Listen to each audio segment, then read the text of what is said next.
El Economista Podcast. Bienvenidos a Oye Cracks, el nuevo programa del Economista donde los invitados rompen esquemas, van un paso adelante y son expertos en diversos temas. Acompáñenos todas las semanas y escúchenos desde su plataforma favorita. Hola, ¿qué tal? Un saludo a toda nuestra audiencia del Economista. Sean bienvenidos y bienvenidas a su podcast Oye Cracks. Yo soy Jimena Bravo y el día de hoy estoy muy contenta de que nos acompañen y nos sigan acompañando en estas conversaciones sobre liderazgo, sobre innovación, pero también en esta ocasión sobre inclusión. Así que para mí es un gusto que el día de hoy nos acompañe aquí Eleazar Santos, director de medios para Unilever México, para explorar precisamente cómo también es importante que las marcas sean agentes también reales de cambio y por qué la representación debe ser también auténtica y no solo también una cosa de ética, sino también una estrategia inteligente y que de verdad tenga un valor para cada una de las personas. Así que, Eleazar, es un gusto que el día de hoy nos acompañes aquí en este podcast. Muchas gracias, Jimena, un gusto estar con tu audiencia. Muchísimas gracias por acompañarnos. Y oye, platícanos un poquito sobre ti, Eleazar. Platícanos quién es Eleazar y qué es lo que has hecho el día de hoy en Unilever México. Claro, mi nombre es Eleazar, soy un hombre cisgénero, mis pronombres son él y actualmente desempeño el cargo de la cabeza de medios para Unilever de México y también soy director de marketing, medios y retail media para la categoría de alimentos. Maravilloso. Y oye, platícanos también un poquito cómo ha cambiado también la conversación, sobre todo en los últimos años, para las marcas sobre todo, pero también para las agencias, para la parte publicitaria también, sobre la diversidad y la inclusión. ¿Cómo hemos cambiado esta parte de la conversación? Me parece que podemos empezar con un poco de contexto. Sí. Hoy sabemos que la publicidad históricamente ha ayudado en algunos casos a perpetuar estereotipos e incluso representaciones que pueden ser dañinas en la sociedad y que hoy estamos a la mitad de un momento en el que reconocemos que el género, la raza, la sexualidad, la habilidad puede estar vulnerable o incluso peligrando para algunas personas. Uh-huh. Y este despertar global en el que nos encontramos, ¿no? Cuando vemos los ataques a la comunidad trans. Que siguen pasando y dices, no es posible que sigan definitivamente, pasando. Incluso en otros temas más, cuando vemos la creciente de alza de inequidad después de la pandemia, todos estos despertares globales están nuestros ojos abiertos hasta esas injusticias, ¿no? Uh-huh. Y eso hace que el consumidor espere que las marcas tomen alguna postura y que las marcas actúen en la sociedad, ¿no? Uh-huh. Cuando las marcas actúan, por ejemplo, creemos que lo hacemos desde un lado en el que podemos ayudar a la diversidad, a la representación, pero muchas veces no se hace eficientemente o como el consumidor lo buscaría, ¿no? Si ponemos una comunidad en el ejemplo LGBT, 66% de las personas LGBT piensan que no son representadas correctamente cuando hablamos de la publicidad. Claro. Pero del otro lado de la moneda, todas las personas que nos encargamos de hacer marketing, pensamos que hasta el 74% de los marketeros dicen lo hacemos de forma correcta o hacemos un check. Vamos bien. Vamos justo, bien, sí, ¿no? Increíble. Y entonces, justo en Unilever queremos reconocer este gap. Y para empezar a tener una conversación sobre equidad, diversidad e inclusión, necesitamos reconocer que tenemos que cerrar una brecha entre lo que el consumidor percibe y lo que las marcas realmente hacemos, ¿no? Uh-huh. Y hoy más que nunca tenemos esta responsabilidad de que no nada más retratar las marcas de una forma incluyente y diversa en la publicidad, sino también hacerlo a la interna, ¿no? Por supuesto. Y que haya coherencia al final del día, que es fundamental para conectar. Y esta coherencia en Unilever de México, ¿cómo se representa? Bueno, más del 50% de nuestra junta directiva es mujeres. Tenemos líneas 100% operadas por mujeres. Tenemos programas específicos para el desarrollo de personas con discapacidad, redes como Proud, que ayuda a fomentar y a liderar personas de la comunidad LGBT, etcétera. Entonces, es cierto que esta conversación, antes de hablar de medios, tenemos que empezar a la interna, ¿no? Sí, por supuesto. ¿Y por qué también crees que es tan relevante que sea parte de la agenda, ¿no?, de las compañías? No solamente, ya apenas justo fue el mes de junio, ¿no?, en el que todas las marcas hablamos de este tema, pero al final del día creo que debe ser una conversación que sea constante, ¿no? ¿Qué tan importante es que sea parte de la agenda del día a día de las compañías? Definitivamente es muy importante, no nada más por el valor ético y moral y esa responsabilidad que decíamos que las marcas ahora tienen que tener, pero también porque trae resultados al negocio, ¿no? Por supuesto. Que es lo que se busca al final. Y eso es muy importante, ¿no? Porque a veces pareciera que queremos separar la conversación. Y sin embargo, hoy sabemos que el hacer el bien y el retratar a personas desde un lado mucho más progresista puede traer resultados a la compañía. Déjame te doy un par de datos, ¿no? Sí. En 2016, Unilever creó un programa que se llama On Stereotyping. Okay. Y lo que buscábamos era empujar representaciones que fueran mucho más audaces, modernas, llenas de carácter, ¿no? Y estas representaciones empoderadas, la teoría es que al romper los estereotipos y las convenciones tradicionales, se genera más talkability. Y parece lógico cuando te lo cuento, pero al momento de tomar esas decisiones, no necesariamente la junta, las personas, los marqueteros, los gerentes de marca, llegan a tener este valor, ¿no? Claro. Pero tal vez estas cifras nos puede ayudar a que realmente tomemos esas decisiones, ¿no? Hemos comprobado que estos anuncios progresistas pueden entregar hasta 74% más de poder de marca o brand power, de acuerdo con Kantar. Y hoy sabemos que un anuncio que tenga progresismo es 34% más creíble y 13% más probable de generar una intención de compra. Entonces, no nada más estamos hablando de que tenemos la oportunidad de ayudar a la representación y a la diversidad, sino también tenemos la oportunidad de ser mucho más notorios allá afuera en un ecosistema de medios que cada vez es más fragmentado. Sí, y estamos hablando también de esta parte cuantitativa, pero en la parte cualitativa también, ¿cuál ha sido el impacto que ustedes han visto en sus usuarios finales? No, definitivamente me parece que uno de los KPIs que a veces tenemos es el voltear y saber si pudimos hacer un cambio. Sí. No, más allá del alcance de los vanity metrics, de los que podemos un poco reportar desde medios, el tocar fibras y hacer la diferencia, me parece que lo es todo al momento de hacer nuestras campañas.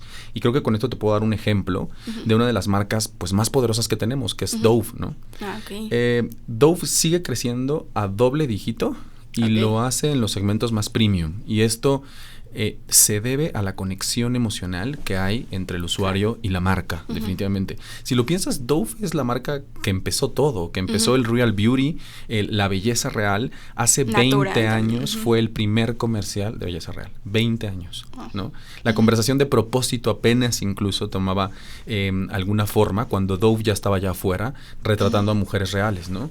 Y hoy, a 20 años de la campaña del Real Beauty, desde entonces una de las iniciativas más poderosas que tenemos es el Dove Day. Okay. Y el Dove Day es un esfuerzo global que busca la concientización de las personas más jóvenes allá afuera sobre la toxicidad que existe y el riesgo que puede generar dentro de su autoestima, ¿no? El año pasado, como todos los años, más de 80 colaboradores de Unilever salimos allá afuera a una secundaria pública a tratar de poder ayudar a jóvenes a contextualizarlos fuera de las redes sociales, que encuentren su valor propio y que no se estén comparando, ¿no? Hoy 7 de cada 10 jóvenes evita comer por miedo a afectar su apariencia. Y más del 80% está expuesto a internet desde edades muy tempranas, ¿no? Lo que hace que desde niñas de 4 años se empiecen a sentir inseguras por su apariencia física desde los 4 años, ¿no? Entonces vamos allá afuera y les ayudamos a desarrollar un pensamiento crítico, a cuestionar lo que ven en redes y a reconocer que la belleza no es necesariamente como la industria de la publicidad a la que pertenezco muchas veces la retrata, ¿no? Sí. Y además necesitamos cerrar la pinza y no nada más es allá afuera y decirle a los niños y tratar de ayudar y hacer un cambio, que por cierto se han tocado más en lo que va del año 450,000 personas, ¿no? Niños con autoestima. Pero además necesitamos cerrar la pinza con el contenido que ven allá afuera. Porque de nada sirve un poco decirle, bueno, tú vales todo lo que quieras valer, etcétera, un mensaje de positivismo.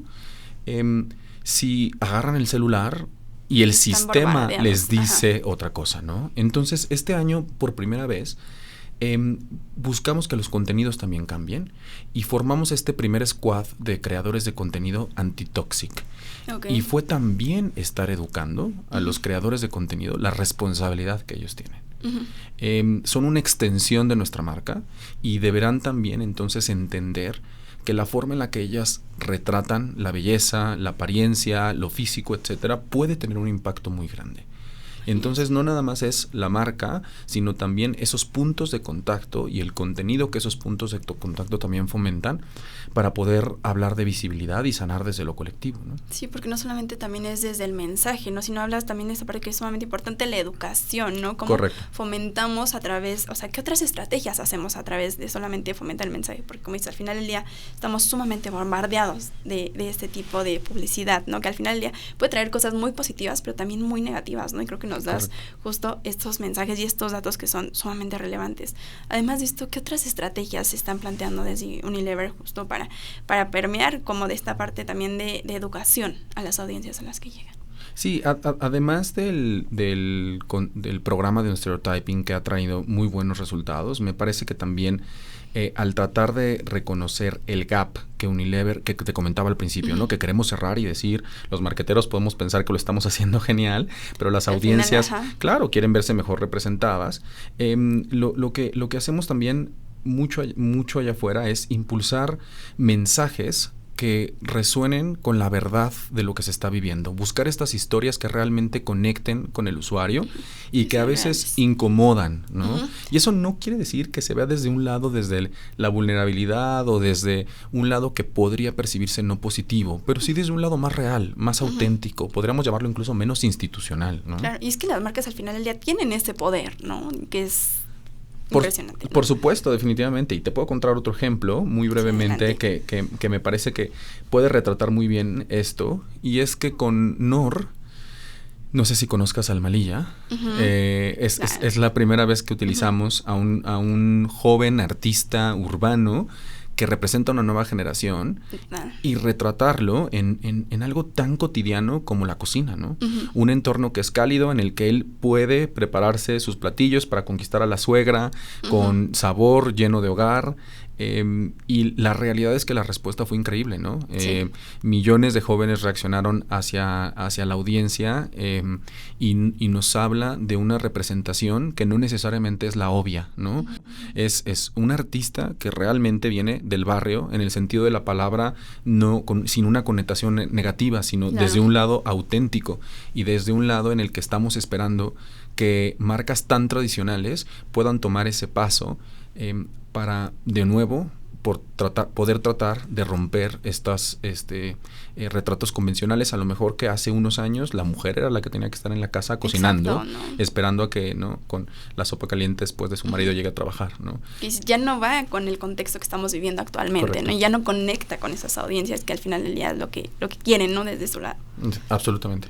Y desde Unilever también, ¿cuál es tu visión también con este papel, con este rol que tú juegas dentro de Unilever? ¿Cuál es el papel que tú y la responsabilidad que tú sientes justo al comunicar este tipo de cosas y que incluyen justamente la inclusión, diversidad, pero también la representación para otras audiencias? ¿Cuál es el papel que tú tienes y cuál es la visión que tú tienes? Me parece que estoy consciente que mi trabajo incluye el poder llegar a la mayor cantidad de personas. Y de nuevo, lo decíamos desde el principio, no necesariamente es para retratar los mensajes que en el puesto que hoy ocupo son los que a mí me convengan, ¿no? Claro. Esto es un negocio, ¿no? Y al final no podemos dejar esa parte de lado, pero eso no significa que esté peleado con una buena representación que nos ayude al proceso de una justicia social en el contexto en el que hoy lo habitamos, ¿no? Entonces me parece que uno es reconocer la responsabilidad de todos los profesionales que estamos en la industria de medios, publicidad, redes sociales, etcétera, entender que cada pieza de comunicación que desarrollamos tiene un impacto allá afuera y que la publicidad juega un rol al definir el contexto y la cultura y de lo que se habla y de cómo representamos y retratamos a la sociedad y a ciertas comunidades, ¿no? Y la representación importa, ¿no? Sí. Tenía en una historia personal, acabo de visitar a una amiga trans que no podría decir huyó del país, pero definitivamente buscó en otros países oportunidades que aquí no encontraba. Y que cuando le dije que una persona como Wendy, que por cierto también es una embajadora de Unilever, había ganado un reality show en el que votaron más personas por ella que la presidenta misma, ¿no? Ajá, no lo podía creer, sí. ¿no? Estaba tan desconectada ahora de la realidad que vive el país que no podía creer que esa representación era, porque hasta entonces la comunidad trans solo se limitaba a ciertos espacios o ciertas profesiones. Al final nunca antes visto. Por supuesto, ¿no? Entonces, esa responsabilidad me parece que desde mi rol es muy importante y trato de hacerla ver a mi equipo, a las agencias, y que se retrate en las comunicaciones y en los assets que desarrollamos. También justo, ¿cuál es el riesgo también de hacer este tipo de representaciones, pero también de una forma superficial? Porque al final del día se ha visto ahí afuera, ¿no? ¿Cuál es el riesgo? También hablábamos justo, ¿no? Que podían llegar a estas audiencias que son muy jóvenes, ¿no? Pero ¿cuáles también son los riesgos en general que podemos ver? Me parece que uno de los riesgos más grandes es caer en el grupo de retratos que son superficiales, ¿no? Esto es el simbolismo o tokenismo y el rainbow washing o pink washing, ¿no? Sí, sobre y este es un gran watch out hacia las empresas, ¿no? En el tokenismo no es más que en la publicidad el uso que es activo e inauténtico de alguna comunidad y que lo sentimos más como ese checklist, ¿no? Sí. Parece que el motivo por el que está una persona es manufacturado, es desconectado, y que nada más a veces esta expresión, ¿no? De product carrier, de soy una persona de alguna comunidad en la que me interesa representar, pero realmente para lo que sirvo es para agarrar el producto, ¿no? Sí, ¿no? Para un objetivo comercial al final. Correcto. Y esa nos hace que los personajes de algún comercial, de algún asset, de algún contenido digital se vean unidimensionales, ¿no? Y así como en el greenwashing, en la época de los 2010 era, ¿no? Sí. Un riesgo, pareciera que en esta época el pinkwashing es algo equivalente, ¿no? Con comunidades tan vulnerables como la trans o con poca visibilidad como los intersexuales o bisexuales en la comunidad LGBT o incluso en el capacitismo de lo que hacemos, ¿no? Cada vez más los consumidores están fácilmente identificándolo y diciendo, estás usando mi cara para vender algo, ¿no? Exacto, los consumidores se dan cuenta al final. Por supuesto, ¿no? 82%. Creer que... Claro, creer que que solamente con ¿no? una bandera o un hashtag estás cumpliendo tu cuota de diversidad, ¿no? Sí. Entonces, tenemos que reconocer que la justicia social es un proceso continuo y que no es de una temporalidad, ¿no? Y esto lo podemos hacer con unas estrategias que sean mucho más always on y con realmente hacernos el trabajo de entender a la comunidad desde lo profundo y entender sus interseccionalidades. Y esto es crucial para la representación, ¿no? La interseccionalidad es ese estado de comprender cuáles son los otros estados minoritarios que las personas atraviesan, ¿no? Sí. Y esto se puede ver desde la sexualidad, la raza, el género, la habilidad, la edad, etcétera, ¿no? Y las intersecciones son entonces estas categorizaciones sociales que están interdependientes de su estado y que les suman a la discriminación o desventaja que una persona puede tener. Y el entender la profundidad. El mensaje también que das. Por supuesto, de lo que nos atraviesa, ¿no? Y que no nada más a veces es la raza o el género, sino a veces también la edad, las habilidades, el contexto social, la clase en la que vienes, etcétera, nos ayuda a que cuando retratemos a estas personas no sean unidimensionales. Que la etiqueta no sea eres una persona con discapacidad o eres una mujer o porque hay muchas cosas más que te atraviesan, que te enaltecen y que ayudan a que una representación esté llena de carácter, ¿no? Como desde la parte justamente de la comunicación, las marcas, las compañías justamente pueden decidir cuál es el mensaje correcto, ¿no? Por supuesto que hay una data detrás de cada mensaje que ustedes comparten, pero al final del día también cómo saben por dónde ir, ¿no? ¿Por qué línea seguir? Mucho de lo que hacemos es análisis con mucha data detrás, ¿no? Sí, mucho análisis cultural y observación incluso. Por supuesto, ¿no? Y profundidad del entendimiento del consumidor, ¿no? Entonces, dentro de nuestro proceso en la creación de assets sociales, partimos desde herramientas sofisticadas de listening, de entender las conversaciones allá afuera y de entender cuál es una postura que la marca no nada más es correcto apoyar, pero tiene derecho a apoyar. porque muchas veces tenemos que hacer lo que en inglés decimos walk the talk, ¿no? Y antes de querer retratar o apoyar cierta comunidad, lo tienes que hacer desde dentro, ¿no? De nada sirve que yo me pronuncie ante cierta causa o movimiento si hacia la interna no lo vivo o no lo hago. Y esto es muy importante entonces en lo que la marca dice y en lo que la marca hace, ¿no? Entonces este entendimiento de las audiencias y en dónde las marcas pueden jugar y tienen el derecho de jugar es fundamental para justo no caer en superficialidades, que es lo que hablábamos, ¿no? Totalmente, ¿no? Y también antes en el episodio hablábamos también de esta parte de la coherencia. Hablemos un poco también de la importancia de que haya realmente una cultura interna dentro de las empresas, de las compañías, para que finalmente esto tenga un resultado, ¿no? Al final, al público objetivo, ¿no? Como dices, es necesario tener esta parte interna, esta parte de cultura. ¿Cómo también se logra esta cultura? Me parece que de las primeras cosas que tenemos que hacer es el tener justo hacia la interna políticas y programas que nos ayuden a la sensibilización y a la inclusión de ciertas comunidades, ¿no? Y creo que también desde ahí viene el entendimiento, ¿no? Si desde la parte interna justo de las compañías tienen esta parte de las comunidades a las que están dirigidas, ¿no? Por supuesto. Cuando yo entré a Unilever hace 6 años, de los primeros cursos que recibí fue sobre los usos correctos del vocabulario para personas con discapacidad. Y me lo dio una persona en silla de ruedas. Wow. Y vino desde la mano, desde decir, entiendo que hay desconocimiento allá afuera y reconocemos que el lenguaje importa. Y a veces a esta comunidad se le dice así, a esta discapacidad se le puede nombrar de esta forma, a esta comunidad le decimos esto.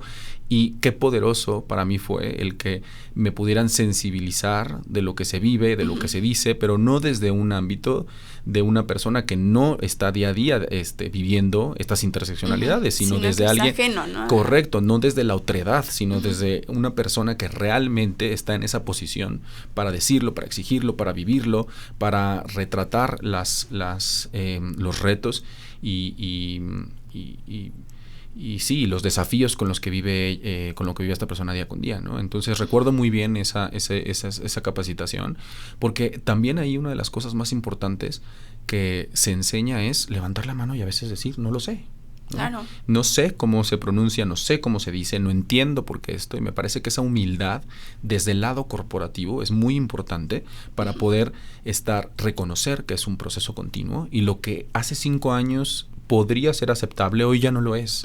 Y que lo que teníamos ya totalmente solucionado hace un par de años, hoy ya es otra problemática, hoy ya evolucionó, ¿no? Y lo que hoy nos atraviesa no es lo mismo que nos atravesó hace unos años. Y para eso se necesita la humildad de entrar a una sala de juntas y decir, no es como yo lo pensaba, ¿no? O el role model de algún directivo, ¿no? Ya no es el de la sociedad, ¿no? Y es definitivamente, me parece que esos son los retos que debemos de tener hacia la interna, la sensibilización, la educación continua y el tener la humildad para reconocer que el mundo está cambiando y a pasos acelerados. Que hay cosas que desconocemos hoy en día, ¿no? Digo, creo que avanzamos en muchísimos temas, pero al final del día seguimos desconociendo muchas cosas y sobre todo desde las compañías, ¿no? Desde la parte interna. Y también creo que qué tan importante es también esta parte de que otros aprendan sobre estos temas, ¿no? Por ejemplo, en el caso de la comunidad, ¿no? Que haya también estos aliados, ¿no? Que no necesariamente pertenecen a la comunidad, pero que también es necesario justamente este aprendizaje, ¿no? ¿Qué hay para todos los que giran alrededor de estas comunidades o de estos grupos? Definitivamente tratamos de sensibilizar no solamente a las personas que pertenecen a las comunidades que queremos retratar, sino absolutamente a todos los que formamos parte de la compañía, porque se necesitan aliados. Y hay muchas veces que las causas que nos atraviesan vienen sistematizadas. Es decir, no son generadas desde la interna o no se superan solamente con la voluntad propia, ¿no? Se superan cuando se puede darle una vuelta al sistema actual que nos puede llegar a oprimir. Y para eso se necesitan aliados de personas que están en otros privilegios o que están en una posición que es ajena a la nuestra, que nos ayuden a pelear, ¿no? Es por eso que, por ejemplo, redes como la de Proud se centran muy fundamentalmente en los aliados y en las personas que no necesariamente se identifican con la comunidad, Claro. pero pueden luchar por ella, ¿no? Por supuesto. Y me parece que la definición de privilegio es realmente creer que una causa no te afecta porque no eres parte de ella. Ujú. Y cuando uno reconoce que no tienes que ser la causa para defenderla, te pone también en un sentido de alerta para realmente entender cómo tú puedes, desde la cancha en la que puedas, ayudar a perseguir esta justicia social. Ujú. Y corporativamente se habla entendiendo que las marcas de la compañía a la que representas hoy llegan a más de 2 billones de personas en el mundo diariamente. Entonces, a veces Personas podemos... sumamente diversas. al Claro, final del y además día. a veces estamos sentados en recursos humanos o en IT o en algún lugar donde decimos, bueno, allá habrá alguien, ¿no? Que se Sí, encargue de esto. eso, sí, yo no sé. Pero no nos damos cuenta que al formar parte de una compañía de consumo masivo internacional presente en más de 150 países, la responsabilidad es de todos, Es ¿no? enorme, y es enorme. Y el Ajá. creer que hay una separación, ¿no? De tu persona, como antes se decía, ¿no? Yo formo parte de Unilever de 9 a 5 y después soy alguien más. Ujú. Ya sabemos que hoy no es así y es imposible que sea así, ¿no? Sí, no separar eso. Y entonces cuando buscamos aliados, son clave en el poder ayudarnos a que esos mensajes no nada más se comuniquen en la publicidad, pero también se vivan hacia la Sí. interna y en la cultura. Totalmente. ¿Y cuáles son también los retos que crees que enfrentan hoy en día las compañías en estos temas?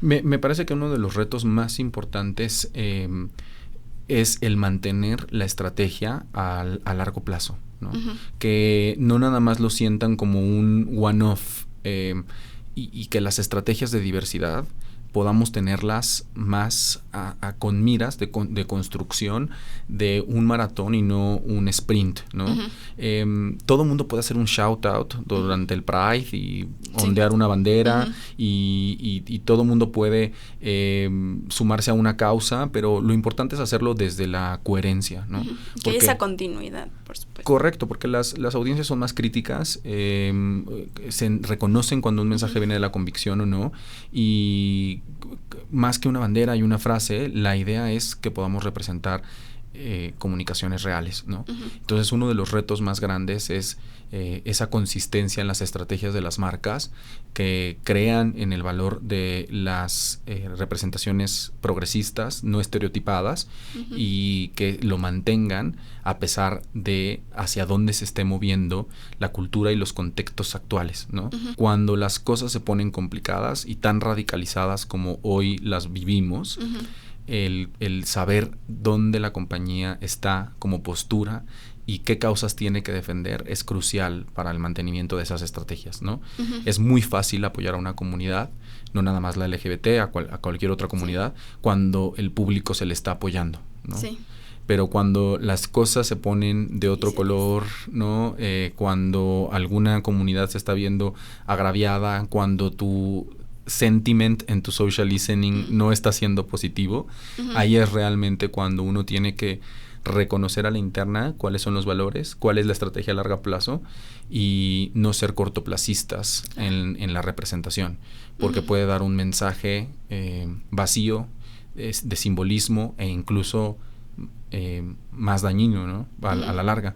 Cuando antes decías, me veo reflejado en este comercial, en este producto, esta marca me apoya, y ahora ya no lo hace, pareciera que todo lo que hizo hacia atrás fue solamente con el propósito de vender. Ujú. Y si bien ya Y dijimos... eso afecta la reputación de la marca. Por que supuesto. eso no hay Por forma, supuesto. ¿no? Y si bien ya dijimos, no está peleado, Ujú. ya no podemos permitir que Sí, el pasa. único propósito de una compañía solo sea vender, porque sería Ujú. no reconocer la responsabilidad que carga allá afuera, que es lo que hemos platicado. Ujú. Como usuario también, ¿cómo nos podemos dar cuenta? Digo, hay veces que es muy obvio, como en este tipo de casos, ¿no? Pero también cómo podemos darnos cuenta, ¿no? De que realmente estos mensajes no son reales, ¿no? No hay esta coherencia en estas marcas, ¿no? ¿Cómo algo que podemos detectar? Nosotros a la interna hay ciertos checklists en ciertas representaciones y tenemos incluso guidebooks o estos decks. Estoy pochando mucho, pido una disculpa, pero estoy tratando de buscar las palabras en español, pero como buen marketero. Así traducción. Exacto, hago un esfuerzo, pero a veces por eso me tardo. Pero en estas manuales de uso de marca, en donde podemos aventurarnos a saber lo que ya es una representación estereotipada, ¿no? Ya va a haber veces en las que queremos ser más allá del progresismo, ¿no? Ya hablamos de roles de género, ¿no? Que un hombre se incomode con tareas domésticas puede ser una representación estereotipada, ¿no? Que una pareja gay sea rechazada por sus papás es una historia que hoy tal vez ya no es de los 2020, ¿no? Entonces estos checklists creativos es importante. Pero también tenemos que trabajar allá afuera con partners y con agencias que nos ayuden a esta representación, ¿no?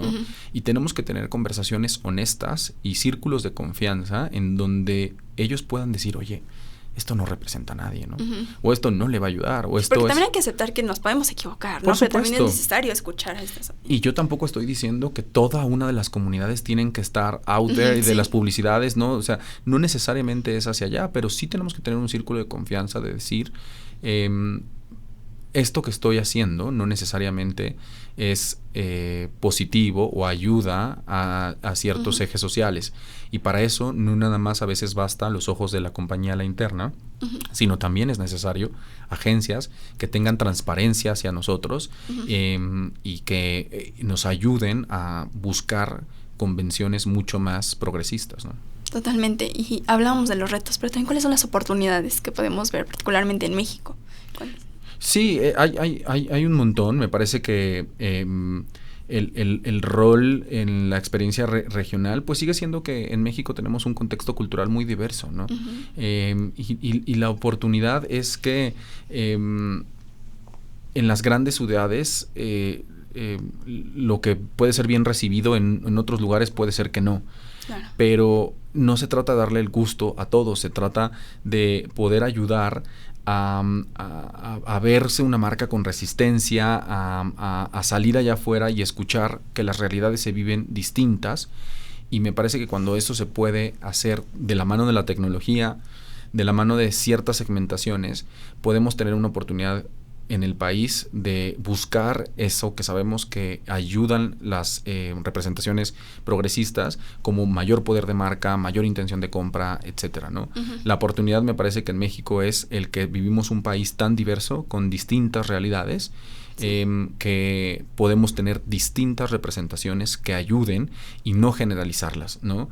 Me parece que desde la compañía también buscamos en México mucho mayor equilibrio en ciertas posiciones de liderazgo, y esto es importante tenerlas en la mesa, porque si nos encontramos que en algún momento solo ciertos hombres de cierta edad, de cierta raza están tomando las decisiones, estamos en aprietos, porque hay muchísimos sesgos en eso. Por supuesto, porque hay sesgos, porque no necesariamente va a haber cierta representación. Entonces nos encargamos hacia la interna, que no solo sean cifras internas, ¿no? Que queramos construir historias de éxito desde la compañía y las posiciones en las que se ocupan, ¿no? Y me parece que por eso la oportunidad más grande es que no sea una inclusión decorativa, ¿no?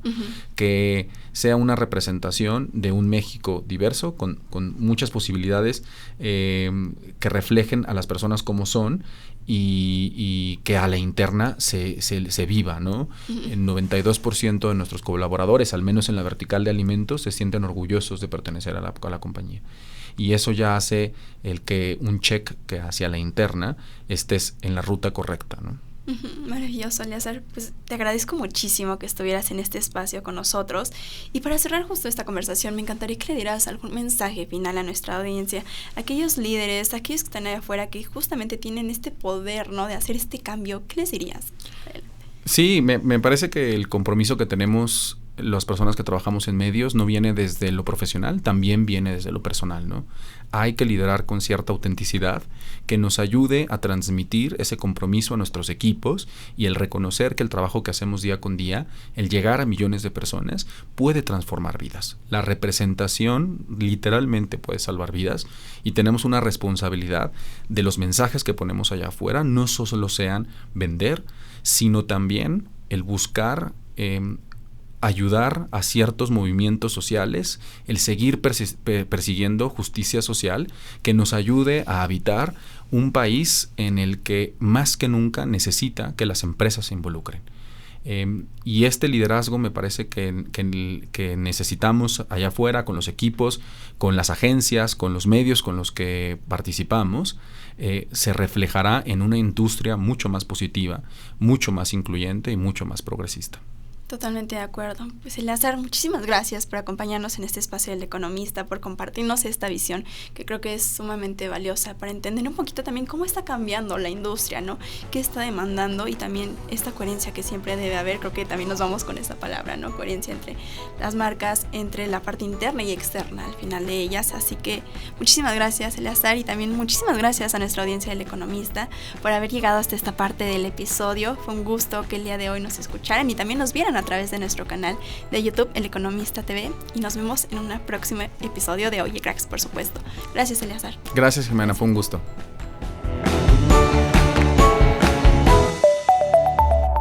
El Economista Podcast.